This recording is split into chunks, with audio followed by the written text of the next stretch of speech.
ನೋಡ್ರಿ, ಮೊನ್ನೆ ಏನು ಸಭೆ ಸೇರಿದಾಗ ನಿರ್ಣಯ ಮಾಡಿದ್ದೀವಿ, ಪಾದಯಾತ್ರೆ ಎಲ್ಲಿಂದ ಪ್ರಾರಂಭ ಮಾಡಬೇಕು, ಯಾವ ತಾರೀಕು ಅನ್ನೋದು ನಮ್ಮದೇ ಒಂದು ಕೋರ್ ಕಮಿಟಿ ಮಾಡ್ಕೊಂಡಾರ.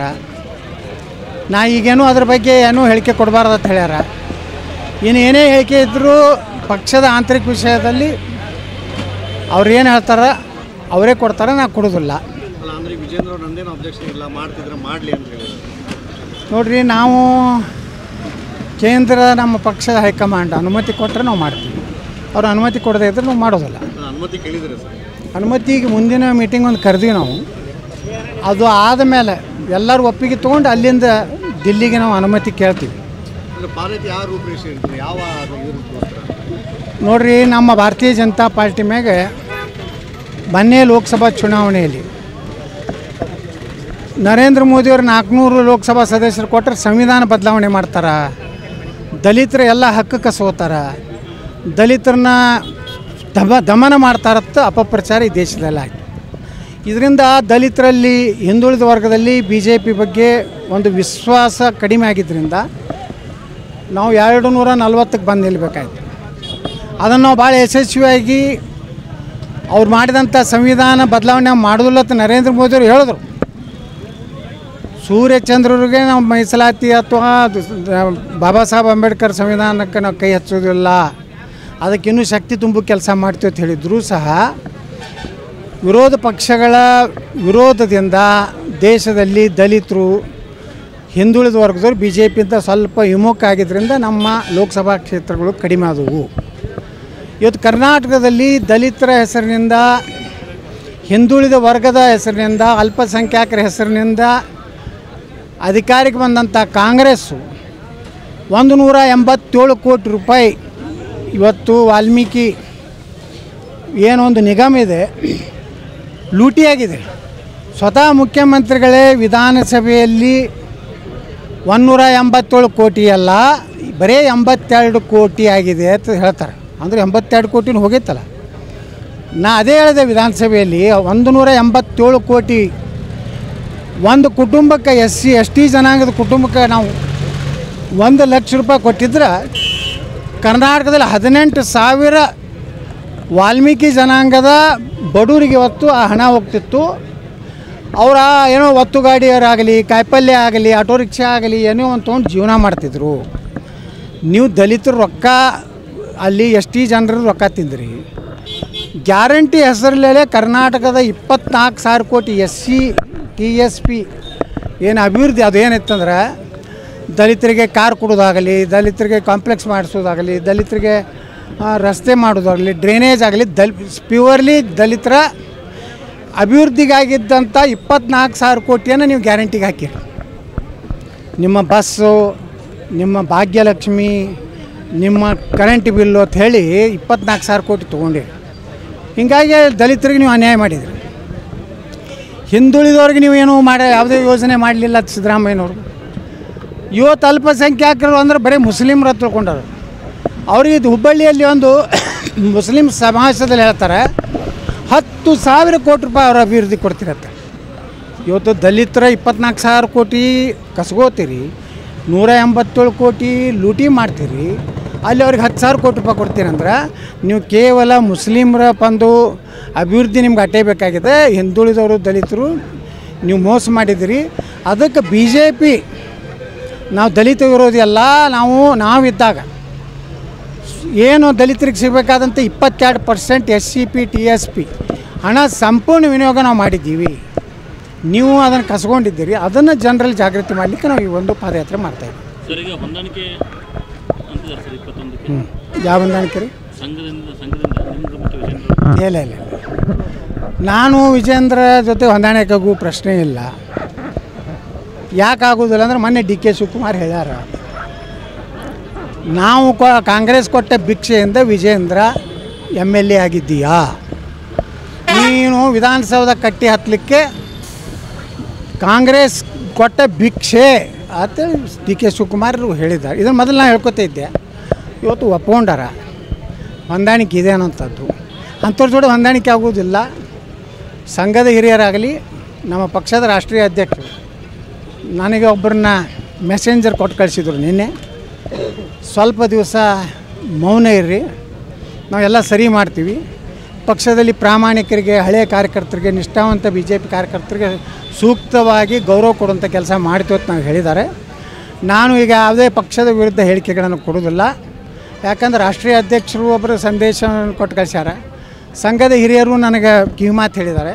ಅವ್ರಿಗೆಲ್ಲ ಗೌರವ ಕೊಟ್ಟು ಅವ್ರು ಏನು ಹೇಳ್ಯಾರಲ್ಲ, ಈ ಕರ್ನಾಟಕದಲ್ಲಿ ಈ ಹೊಂದಾಣಿಕೆ ರಾಜಕಾರಣದಿಂದ ಮುಕ್ತ ಮಾಡ್ತೀವಿ, ನಿಷ್ಠಾವಂತ BJP ಕಾರ್ಯಕರ್ತರಿಗೆ ಗೌರವ ಕೊಡ್ತೀವಿ ಅನ್ನೋಂಥದ್ದೇನು ನನಗೆ ಒಂದು ಭರವಸೆ ಕೊಟ್ಟಾರ. ಅದಕ್ಕೆ ನಂದು ಯಾವುದೇ ರೀತಿ ಹೊಂದಾಣಿಕೆ ಇಲ್ಲ. ನಾನು ಏನೇ ಇದ್ರೂ ನನ್ನ ಪಕ್ಷದ ಹಿರಿಯರು ಸಂಘ ಏನು ಹೇಳ್ತದೆ ಅದನ್ನು ಕೇಳ್ತೇನೆ. ಯಾರು ನೇತೃತ್ವದೊಳಗಿದ್ದು ಈಗ ಪಾದಯಾತ್ರೆ ನೇತೃತ್ವ ಇಲ್ಲಿ ಇಲ್ಲ. BJP ಸಾಮೂಹಿಕ ನಾಯಕತ್ವ. ಯಾರು ಬರೋರು ಬರ್ಬೋದು, ಬಿಡೋರು ಬಿಡ್ಬೋದು.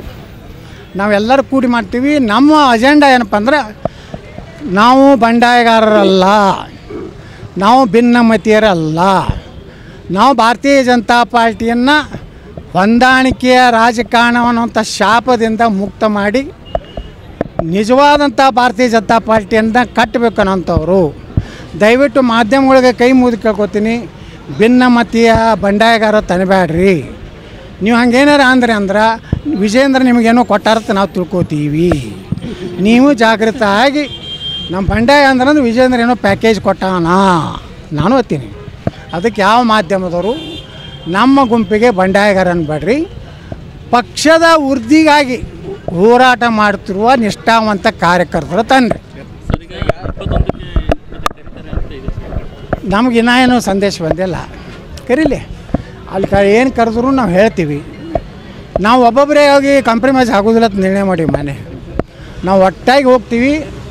ನಿನ್ನೆ ನಮ್ಮ ಪ್ರತಾಪ್ ಸಿಂಗ್ ಹೇಳ್ಯಾರಲ್ಲ, ನಾವು ಒಟ್ಟಾಗಿರ್ತೀವಿ. ನಾವು ಹೋರಾಟ ಮಾಡ್ಲಕತ್ತೀವಿ. ಯತ್ನಾಳೇನೋ ಅಧ್ಯಕ್ಷ ಮಾಡಬೇಕು, ವಿರೋಧ ಪಕ್ಷ ನಾಯಕ ಮಾಡೋಕ್ಕತ್ತಲ್ಲ. BJPನ ಬಲವೃದ್ಧಿ ಮಾಡಬೇಕು. ಹೊಂದಾಣಿಕೆ ರಾಜಕೀಯದಿಂದ BJP ಮುಕ್ತ ಆಗಬೇಕು, ಕುಟುಂಬ ವರ್ಗದಿಂದ ಮುಕ್ತ ಆಗಬೇಕು. ಅಂಥ BJP ಕಟ್ಟಬೇಕಂತ ನಾವು ಈ ಹೋರಾಟ ಮಾಡ್ತಾಯಿದ್ವಿ. ಹೌದು, ನಳಿನ್ ಕುಮಾರ್ ಕಟೀಲ್ ಅವರು ಬರೋರಿದ್ದರು. ಅವರು ಡೆಂಗೂ ಆಗಿದ್ದರಿಂದ ಅವರಿಗೆ ಬರಲಿಕ್ಕೆ ಆಗೋದಿಲ್ಲ ಅಂತೇಳಿ ಅವರು ನೀವು ತೆಗೆದುಕೊಂಡು ನಿರ್ಣಯಕ್ಕೆಲ್ಲಕ್ಕೂ ನಾನು ಬದ್ಧದಿಂದ ಭಾಳ ಮಂದಿ ಫೋನ್ ಮಾಡ್ಯಾರ. ಈಗ ಮುಂದಿನ ಸಭೆಗೆ ಭಾಳ ಜನ ಬರ್ತಾರೆ. ನೀವು ಆಶ್ಚರ್ಯ ಪಡ್ಬೋದು, ನಮ್ಮದೇ ದೊಡ್ಡ ಟೀಮ್ ಆಗಿಬಿಡ್ತದೆ. ಅವಾಗ ನಾವೇನು ಇಷ್ಟವಂತ BJP ಆಗಿಬಿಡ್ತದೆ. ಅವಾಗ ಅನಿಷ್ಟರೆಲ್ಲ ತಾವೇ ಕುರ್ಚಿ ಖಾಲಿ ಮಾಡಿ ಮನೆಗೆ ಹೋಗ್ಬೇಕಾಗ್ತದೆ. ಕೂಡಲ್ ಸಂಗಮದಿಂದ ಹೇಳ್ತಾರೆ ಬಳ್ಳಾರಿ ತನ ನಮ್ಮ ಯತ್ನಾಳವರು ಅದೇ ಹೇಳ್ತಾರೆ ಒಳ್ಳೇದದು. ಯತ್ನಾಳವರು ಮಾರಿಷಸ್ನಲ್ಲಿ 10,000 ಕೋಟಿ ರೂಪಾಯಿ ಸಲುವಾಗಿ, ಆಮೇಲೆ ಹಿಂದೆ ಗಣಿ ಲೂಟಿ ಬಳ್ಳಾರಿಗೆ ಹೋಗ್ತಾರಲ್ಲ, ಅವರು ಆ ಪಕ್ಷದಲ್ಲಿ ಅದರ ಈಗ ಹೊಂದಾಣಿಕೆ ಆಗಿದ್ದಾರೆ. ಯಾರು ನಿಮ್ಮ ಗಣಿ ದನಿ ಯಾರವರು, ಜನಾರ್ದನ್ ರೆಡ್ಡಿ ಅವ್ರ ವಿರುದ್ಧ ಏನ್ರಿ. ಆಮೇಲೆ 2,000 ಕೋಟಿ ಕೊರೋನಾ ಸಲುವಾಗಿ ಏನೋ ಲೂಟಿ ಆಗಿದೆ. ಅದರೆಲ್ಲವರ ಸಲುವಾಗಿ ಇವತ್ತು ದಿವಸ ಯತ್ನಾಳ್ ಅವರು ಇವತ್ತು ದಿವಸ ಏನು ಪಾದಯಾತ್ರೆ ಮಾಡಬೇಕಂತ ಉದ್ದೇಶ ಹೊಂದಿದಾರ ಏನ್ರಿ. ನಾವು ಅದನ್ನು ಸ್ವಾಗತಿಸ್ತೀವಿ. ನಾವು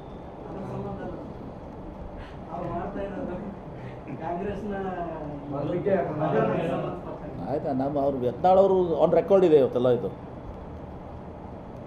ಆನ್ ರೆಕಾರ್ಡ್ ಇದೆ, ನಾನೇನು ಹೇಳಬೇಕಾಗಿಲ್ಲ.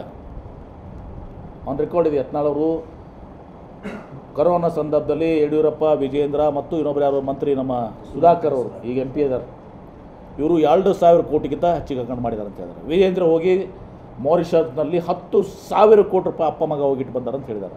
ಅದಕ್ಕೆ ಪದೇ ಪದೇ ಮಾರಿಷಸ್ಗೆ ಹೋಗ್ತಾರೆ ಅಂತ ಹೇಳಿದ್ದಾರೆ. ಸುಳ್ಳದ? ಅದಕ್ಕೆ ಪಾದಯಾತ್ರೆ ಮಾಡ್ತೀನಿ ಅಂತ ಹೇಳಿರ್ಬೇಕು ಅವ್ರು. ಸ್ವಾಗತ ಮಾಡ್ತೀನಿ. ಆಮೇಲೆ ಬಳ್ಳಾರಿಗೆ ಹೋಗ್ತಾರೆ ಅಂದಾಗ ಸ್ವಾಭಾವಿಕವಾಗಿ ನಾವು ಹಿಂದೆ ಬಳ್ಳಾರಿ ಪಾದಯಾತ್ರೆ ಮಾಡಿದ್ವಿ. ಜನಾರ್ದನ್ ರೆಡ್ಡಿ ಗಣಿ ಲೂಟಿ ಅದು ಒಂದು ಸಬ್ಜೆಕ್ಟ್ ಹಾಕ್ಕೊಂಡು ಯತ್ನಾಳ್ ಮಾಡಲಿ. ನಮ್ಮ ಸಂಪೂರ್ಣವಾದ ಹೃದಯಪೂರ್ವಕವಾಗ ಅವ್ರಿಗೆ ಬೆಂಬಲ ಇದೆ. ಪಕ್ಷಾತೀತವಾಗಿ ಅವರು ಈ 3 ವಿಷಯದಲ್ಲಿ ಅವರು ಹೋರಾಟ ಮಾಡಲಿ ಅಂಥೇಳಿ ನಾನು ಅವ್ರಿಗೆ ಬೆಂಬಲವನ್ನು, ಸಂಪೂರ್ಣವಾದ ಬೆಂಬಲವನ್ನು ಕೊಡ್ತೀನಿ. ಹಾಂ ನೋಡಿ, ಕಾಂಗ್ರೆಸ್ಗೆ ಯಾರ್ದು ಅವಶ್ಯಕತೆ ಇಲ್ಲ. ಜನರ ಅವಶ್ಯಕತೆ ಇತ್ತು. ಜನ ನಮ್ಮ ಮತ ಹಾಕಿದಾರ. 136 ಸೀಟು ಬೃಹತ್ ಬಹುಮತ ಕೊಟ್ಟು ನಮ್ಗೆ ಆರಿಸಿ ಕಳಿಸಿದ್ದಾರೆ. ಈ BJPದಲ್ಲಿ A to Z 28 ಇದು ಇದಾವೆ, ಗುಂಪುಗಳಿದಾವೆ. ಅಲ್ಫಾಬೆಟಿಕಲಿ ರೇಟ ಈಕ ಹೆಂಗೆ ಅಂತಾರಲ್ಲ ಹಂಗೆ ಏನ್ರಿ, ಹಂಗೆ ಗುಂಪುಗಳಿದಾವೆ. ಸಂಪುಟ ರಚನೆ ಪುನಾರಚನೆ ಇದು ಮುಖ್ಯಮಂತ್ರಿಗಳಿಗೆ ಪರಮಾಧಿಕಾರ ಮತ್ತು ಮತ್ತು ಕಾಂಗ್ರೆಸ್ ಹೈಕಮಾಂಡು ಮುಖ್ಯಮಂತ್ರಿಗಳು ಯಾವಾಗ ಮಾಡಬೇಕಂತಾರೆ ಆವಾಗ ಆಗ್ತದೆ. ಅದ್ರ ಬಗ್ಗೆ ನನಗೆ ಮಾಹಿತಿ ಇಲ್ಲ. ಆಮೇಲೆ ಮುಖ್ಯಮಂತ್ರಿಗಳು ಟೆಂಟೇಟಿವ್ ಆಗಿ ಮತ್ತೆ ರೀಕನ್ಫರ್ಮ್ ಮಾಡ್ತೀವಿ 21ನೇ ತಾರೀಕಿಗೆ ಇವತ್ತು ಕೃಷ್ಣಗೆ ಆಲ್ಮಟ್ಟಿಗೆ ಬಾಗಿನ ಅರ್ಪಣೆಗೆ ಬರ್ತಾ ಇದ್ದಾರೆ. ಇವತ್ತು ಇಂಡಿಕೇಟ್ ಮಾಡಿದ್ದಾರೆ ಒಂದು ಡೇಟು, ನಿನ್ನೆ ಬಿಟ್ಟು ಮೊನ್ನೆ ಇವತ್ತು 21ನೇ ತಾರೀಕಿಗೆ ಅಂಥೇಳಿ ತಯಾರು ಮಾಡ್ತಾಯಿದ್ದೀವಿ. ಅದು ಒಂದು ಟೆಂಟೇಟಿವ್ ಪ್ರೋಗ್ರಾಮ್ ತುಂಬಿಸಿದೆ, ರೀಕನ್ಫರ್ಮ್ ಮಾಡಿ ನಿಮ್ಗೆ ಹೇಳ್ತೀನಿ. ಬಟ್ ಟೆಂಟೇಟಿವ್ ಆಗಿ ಒಂದು 21ಕ್ಕೆ ಬಹುತೇಕ ಅವರು ಬಾಗಿನ ಅರ್ಪಣೆಗೆ ಬರ್ತಾರೆ. ಮತ್ತೊಮ್ಮೆ ರೀಕನ್ಫರ್ಮ್ ಮಾಡಿ ನಿಮ್ಗೆ ಹೇಳ್ತೀವಿ. ಇವತ್ತು ಬಹುಶಃ ಕನ್ಫರ್ಮ್ ಡೇ ಇದ್ದಂಗೆ ಕನ್ಫರ್ಮ್ ಡೇ ಇವತ್ತು ದಿವಸ 21ನೇ ತಾರೀಕಿಗೆ ಬಾಗಿನ ಅರ್ಪಣೆ ಬರ್ತಾರೆ. ಅನೇಕ ವಿಚಾರಗಳು ಇವತ್ತು ದಿವಸ ಈ ಗ್ಯಾರಂಟಿಗಳ ಬಗ್ಗೆ ಬಂದಿದ್ದಾವೆ. ನಮ್ಮ ಸರ್ಕಾರ ಇವತ್ತು ಇದು ಜನರಿಗೆ ಮಾತು ಕೊಟ್ಟಂಥ 5 ಯೋಜನೆಗಳು, ಈ 5 ಯೋಜನೆಗಳನ್ನೇ ಯಾವುದೇ ಕಾಲಕ್ಕೆ ನಾವು ನಿಲ್ಲಿಸಲ್ಲ. ಇವತ್ತು ಯಥಾಸ್ಥಿತಿ ಇವತ್ತು ದಿವಸ 5 ಯೋಜನೆಗಳು ಇವತ್ತು ದಿವಸ ಮುಂದುವರಿತವೆ. ಇನ್ನು ಶ್ರೀಮಂತರಿಗೆ ಅದು ಹೋಗಬಾರ್ದು ಇದು ಮಾಡೋದು ಅಂತೇಳಿ ಒಂದು ಇದೆ. ನಮ್ಮಲ್ಲಿ ದುರ್ದೈವಶಾತ್ ಇವತ್ತು ದಿವಸ 82% ಇವತ್ತು ದಿವಸ BPL ಕಾರ್ಡ್ ನಮ್ಮ ರಾಜ್ಯದಾಗ ಹೊಂದಿದ್ದಾರೆ. ಅಂದರೆ ಬಹುಶಃ MB ಪಾಟೀಲ್ ಕಡೆಯೂ BPL ಕಾರ್ಡ್ ಇರಬೇಕು ಏನ್ರಿ. ಈ ರೀತಿ ಇವತ್ತು ದಿವಸ ಆಗಿದೆ. ಅದು ಪರಿಷ್ಕರಣೆ ಆಗಬೇಕು. BPL ಕಾರ್ಡು ಶ್ರೀಮಂತರಿಗೆ ಕೊಡುವಂಥ ಅವಶ್ಯಕತೆ ಇಲ್ಲ. ನನಗೆ ಆಗಬೇಕಾಗಿದೆ. ಈಗ ನನ್ನ ಕುಟುಂಬಕ್ಕೆ ಇವತ್ತು ದಿವಸ ನೀವು ಗೃಹಲಕ್ಷ್ಮಿ ಕೊಟ್ಟರೆ ಅದು ನನಗೆ ಅವಶ್ಯಕತೆ ಇಲ್ಲ. ಸಂಗಮೇಶ್ ಪಬ್ಲಿಷರ್ಗೆ ಅವಶ್ಯಕತೆ ಇದೆನಪ್ಪ ಐತೆ ನಿನಗೆ ನೋಡಿ ಮತ್ತೆ ತೊಗೋತಾ ಇದ್ರೆ ಕಾಂತ ನಾಯಕ್ ನೀವು ಕ್ಯಾ ಮಾತು तुम्हें भी ले रहा क्या नहीं ले रहे. ಅದಕ್ಕೆ ಅಂಥವು ಎಲ್ಲರೂ ಕೂಡ ಶ್ರೀಮಂತರಿಗೆ ಇದು ಮಾಡಿದ್ರೆ ತಪ್ಪೇನಿಲ್ಲ. ಒಂದು ದಿವಸ ಅದ್ರ ಬಗ್ಗೆ ಏನಿದು ಮಾಡೋಕ್ಕೆ ಶ್ರೀಮಂತರಿಗೆ ಒಂದು ದಿವಸ ಗೃಹದೋಷಿ ಗೃಹಲಕ್ಷ್ಮಿ ಇದು ಅಂತೇಳಿ ಅನ್ನಭಾಗ್ಯ, ಆಮೇಲೆ ಯಾವುದು ನಿಮ್ಮ ಶಕ್ತಿ ಯೋಜನೆ, ಇದು MB ಪಾಟೀಲ್ ಬೇಕಾ ಅಥವಾ ಯುವನಿಧಿ MB ಪಾಟೀಲ್ ಮಗನಿಗೆ ಬೇಕಾ? ನಂದೇ ತೊಗೊಂಬಿಡ್ರಿ, ನೀವು ಬೇರೆ ಅವ್ರು ತೊಗೊಬೇಡಿ. ನನ್ನಂಥವ್ರು ಶ್ರೀಮಂತರಿಗೆ ಅದಕ್ಕೆ ಮಾರ್ಪಾಡು ಮಾಡಿದ್ರೆ ತಪ್ಪೇನಿಲ್ಲ. ಆ ಹಣ ಇವತ್ತು ದಿವಸ ಇನ್ನೂ ಮತ್ತಷ್ಟು ಅಭಿವೃದ್ಧಿಗೆ ನಾವು ಬಳಸ್ಕೊಳ್ಳೋಕ್ಕಾಗ್ತದೆ. ಅದರ ಅರ್ಥ ನಾವು ಯಾವುದೇ ಅರ್ಹ ಫಲಾನುಭವಿಗಳಿಗೆ ಬಡವರಿಗೆ ಇವತ್ತಿನ ದಿವಸ ಈ ಗ್ಯಾರಂಟಿ ಯೋಜನೆಯನ್ನು ಯಾವುದೇ ಕಾಲಕ್ಕೂ ನಾವು ನಿಲ್ಲಿಸಲ್ಲ. ಭಾಳ ಸ್ಪಷ್ಟವಾಗಿ ಹೇಳ್ತೀರಿ. ಗ್ಯಾರಂಟಿ ಯೋಜನೆಗಳು 5 ಗ್ಯಾರಂಟಿಗಳು ಮುಂದುವರಿತವೆ. ಮಾರ್ಪಾಡು ಮಾಡಬೇಕಾಗಿದ್ರು ಕೂಡ ಅದು ಮಾಡಬೇಕಂತೂ ಇನ್ನೂ ನಿರ್ಧಾರ ನಮ್ಮ ಸರ್ಕಾರದಲ್ಲಿ ಏನೂ ಕೂಡ ಆಗಿಲ್ಲ. ಅದು ಮಾಡಬೇಕಂದ್ರೂ ಕೂಡ ಬಡವರಿಗಾಗಿ ಬಿಟ್ಟು ಒಬ್ಬ ಬಡವರಿಗೂ ಕೂಡ ಅದು ಒಳ್ಳೆಯದಲ್ಲ. ಶ್ರೀಮಂತರ MB ಪಾಟೀಲ್ ಅಂತವ್ರಿಗೆ ಇವತ್ತು ದಿವಸ ಬದಲಾವಣೆ ಮಾಡಿರೋದು ಸೂಕ್ತ ಅಂತೇಳಿ ನಂದು ಭಾವನೆ ಇದೆ. ಅದು ನನ್ನ ಭಾವನೆ, ಇವತ್ತು ದಿವಸ ನನ್ನ ವೈಯಕ್ತಿಕ ಭಾವನೆ. ಅದು ಸರ್ಕಾರದ ಮುಖ್ಯಮಂತ್ರಿಗಳು ಅದಕ್ಕೆ ಏನು ತಿಳ್ಕೊತಾರೆ ಗೊತ್ತಿಲ್ಲ ನನಗೆ. ಎಲ್ಲರಿಗೂ ಮಾಡಿಬಿಟ್ಟಿದ್ದಾರೆ ಮುಖ್ಯಮಂತ್ರಿಗಳಿಗೆ. ಮಾರ್ಪಾಡು ಮಾಡಿದರೆ ಸೂಕ್ತ. ಅದೇ ಹಣ ಇವತ್ತು ದಿವಸ ಮತ್ತಷ್ಟು ನಮ್ಮ ರಾಜ್ಯದ ಅಭಿವೃದ್ಧಿಗೆ ಆಗ್ತದೆ. ಶ್ರೀಮಂತರಿಗೆ ನಮಗೆ ಹಾಕಬೇಕು, MB ಪಾಟೀಲ್ಗೆ ಹಾಕಬೇಕು. ನಾವು ಉಳಿದವ್ರು ಮಾತಾಡೋದಲ್ಲ. MB ಪಾಟೀಲ್ ಅಂತವ್ರು ಶ್ರೀಮಂತರು ಯಾರಿದ್ದಾರೆ ಅಷ್ಟೇ. ಬಡವರಿಗೆ ಯಾರಿಗೂ ಕೂಡ ಒಬ್ಬನೇ ಒಬ್ಬ ಬಡವ ಇದಕ್ಕೆ ಅದನ್ನು ಇದು ಮಾಡಲಿಕ್ಕೆ ಬಯಸಿದ. ಅದನ್ನಿಲ್ಲ ಅಂತ ಹೇಳಿದಲ್ಲ, ಅಂಥದ್ದು ಬಂದಿಲ್ಲ ಅಂತ ಹೇಳಿದೆ ನಾನು. ಅಭಿಪ್ರಾಯ ಕೇಳಿದರೆ ನಾನು ಅಭಿಪ್ರಾಯ ಹೇಳಿದೆ. ಅಂಥದ್ದು ಯಾವುದೂ ಕೂಡ ಇವತ್ತು ಸರ್ಕಾರ ಮುಂದಿಲ್ಲ. ಪರಿಷ್ಕರಣೆ ಪ್ರಸ್ತಾವನೆಗಳು ಯಾವುದೂ ಕೂಡ ಸ್ಪಷ್ಟವಾಗಿ ಸರ್ಕಾರ ಮುಂದೆ ಇಲ್ಲ. ಆ ಚಿಂತನೆ ಇವತ್ತು ಮಾಧ್ಯಮಗಳ ಮುಂದೆ ಜನಪ್ರತಿನಿಧಿಗಳಿಂದ ನಡೆದಿದೆ. ನನ್ನ ವೈಯಕ್ತಿಕ ಅಭಿಪ್ರಾಯ ಕೂಡ ಇವತ್ತು ಶ್ರೀಮಂತರಿಗೆ MB ಪಾಟೀಲ್ ಅಂತವ್ರಿಗೆ ಅದನ್ನು ಕೊಡೋದ್ರಲ್ಲಿ ಅರ್ಥ ಇಲ್ಲ ಅಂತ ಹೇಳಿ ಭಾಷಿದ್ರಿ. ಬಡವರಿಗೆ ಸಿಗಬೇಕು. ಇನ್ನಷ್ಟು ಬಡವರು ಯಾರಾದರೂ ಹೊರಗಡೆ ಉಳಿದಿದ್ದರೆ ಆ ಬಡವರನ್ನು ಕೂಡ ಸೇರಿಸ್ಕೊಳ್ಬೇಕು ಅಂತ ಹೇಳಿ. ತಪ್ಪಾಗಿ ಏನಾದರೂ ಬಡವರು ಬಿಡಿದ್ರೆ ಅವರು ಸೇರ್ಕೋಬೇಕಂತ ಭಾವನೆ ನಂದು. Thank you. ನೆಕ್ಸ್ಟ್, ಈಗ ಗ್ಯಾರಂಟಿ ಯೋಜನೆಗಳು ನಿಲ್ಲಲ್ಲ, 5 ಗ್ಯಾರಂಟಿಗಳು ಮುಂದುವರಿತವೆ. ಪರಿಷ್ಕರಣೆ ಮಾಡಬೇಕಂತ ಪ್ರಸ್ತಾವನೆ ನಮ್ಮ ಸರ್ಕಾರ ಮುಂದೆ ಇಲ್ಲ. ಆರಾದರೂ ಚರ್ಚೆ ನಡೆದಿದೆ ಇವತ್ತು ಪರಿಷ್ಕರಣೆ ಎಲ್ಲನೂ ಮಾಧ್ಯಮದಲ್ಲಿ, ಅಲ್ಲಿ ಇಲ್ಲಿ ಜನಪ್ರತಿನಿಧಿಗಳು ಅವ್ರ ಸ್ಟೇಟ್ಮೆಂಟು ಇವ್ರ ಸ್ಟೇಟ್ಮೆಂಟು. ನನ್ನ ವೈಯಕ್ತಿಕದು ಕೂಡ ಇವತ್ತು ಬಸನಗೌಡ ಪಾಟೀಲ್ ಯತ್ನಾಳವ್ರಿಗೆ ಹಾಕಬೇಕಪ್ಪ ಗೃಹಲಕ್ಷ್ಮಿ ಯೋಜನೆ, ಆರ್ ಅಶೋಕ್ಗೆ ಹಾಕಬೇಕು, ವಿಜೇಂದ್ರಗೆ ಹಾಕಬೇಕು, ಯಡಿಯೂರಪ್ಪನವ್ರಿಗೆ ಹಾಕಬೇಕು. ವಿರೋಧ ಮಾಡ್ತಾರೆ ಅದಕ್ಕೆ. ನಮ್ಗೆ ಯಾಕೆ ತೆಗೆದಿರಿ ಅಂತ ಕೇಳ್ತಾರ. ಮಕ್ಮಲ್ ರೂಪಿ ಯಾರಿಗೆ? ಬಡವ್ರಿಗೆ ಆಗ್ತಾ ಇಲ್ಲಲ್ಲ. ನಾ MB ಪಾಟೀಲಿಂದ ನಾನು ಒಂದು ಕೇಳಿಬಿಡ್ತೀನಿ ನಿಮಗೆ ಬಸವರಾಜ್. MB ಪಾಟೀಲ್ಗೆ ಗೃಹಲಕ್ಷ್ಮಿ ಕೊಟ್ಟಿದ್ದಾರೆ ಅಂತ ತಿಳ್ಕೊಳ್ಳಿ. MB ಪಾಟೀಲ್ ಗೃಹಲಕ್ಷ್ಮಿ ಯೋಜನೆ ಇವತ್ತು ಸಹ ನಾವು ತೊಗೋಬಾರ್ದು. ನಿಜವಾಗಿ ಹೇಳ್ತೀನಿ ಕೇಳಿ, ನಾವೇ ನಮ್ಮದನ್ನು ಬಿಟ್ಬಿಡ್ಬೇಕು. ಇವತ್ತು BPL ಕಾರ್ಡು ಆಶ್ಚರ್ಯ ಪಡ್ತೀರಿ. ಸೆಂಟ್ರಲ್ ಅವರೇಜ್ 42% ಏನೋ ಇದೆ, 82% ಇದೆ. ಅಂದರೆ BPL ಕಾರ್ಡ್ ಹೆಂಗಾಗಿದೆ ಅಂತ ನೀವು ಅರ್ಥ ಮಾಡ್ಕೊಂಡ್ಬಿಡ್ರಿ. MB ಪಾಟೀಲ್ ಮನೆಯಾಗೂ BPL ಕಾರ್ಡ್ ಇರ್ಬೇಕು. ನನಗೆ ಗೊತ್ತಿಲ್ಲ, ಕೇಳಬೇಕಾಗಿತ್ತು ನಮ್ಮ ಮನೆಗೆ ಹೋಗಿ.